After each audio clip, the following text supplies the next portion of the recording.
किसी भी एग्ज़ाम को समझने के लिए या उस एग्ज़ाम के पैटर्न को समझने के लिए ज़रूरी होता है उसके विगत वर्षों के प्रश्नों को समझना, क्योंकि विगत वर्षों के प्रश्नों के आधार पर ही हम परीक्षा के पैटर्न को समझ पाते हैं। और जैसा कि अभी आपके सामने यूपी पीसीएस प्रीलिम्स और आरओ एआरओ प्रीलिम्स का एग्ज़ाम लगा हुआ है, तो यहाँ पर इस एग्ज़ाम को क्रैक करने के लिए या इस एग्ज़ाम के पैटर्न को समझने के लिए आपको PYQ लगाने होते हैं।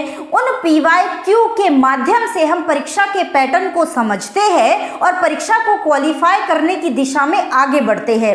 अब ये जो PYQ है ये आपको एक पथ प्रदान करता है, एक रास्ता प्रदान करता है।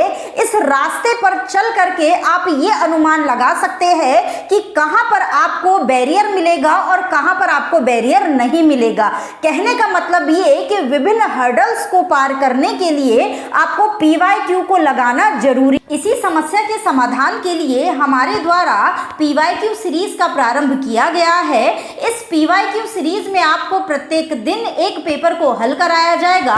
पेपर को हल करने का जो पैटर्न रहेगा वो रहेगा बढ़ते क्रम में, ताकि हम ये समझ पाए कि कैसे आने वाले वर्षों में आयोग अपने पैटर्न को बदलता रहा है, किन विषयों से पूछे जाने वाले प्रश्नों की प्रकृति में बदलाव आए हैं। उस आधार पर हम ये अनुमान लगा पाएंगे कि वर्ष 2024 में किस तरीके से पैटर्न बदल सकता है या किस तरीके से विषयों से पूछे जाने वाले प्रश्नों की प्रकृति में बदलाव आ सकता है। जब आप इन सारी चीज़ों को समझने में सक्षम होते हैं तो आप अपने एग्जाम को निकालने के सबसे ज़्यादा नज़दीक होते हैं। तो मैं तो चली PYQ सीरीज को सॉल्व करवाने के लिए। अगर आप भी इसमें जुड़ना चाहते हैं, शामिल होना चाहते हैं, तो लिंक डिस्क्रिप्शन बॉक्स में दी गई है। जल्द से जल्द ज्वाइन करें और अपनी एक सीट को तय करें। आज आप सभी को नमस्कार।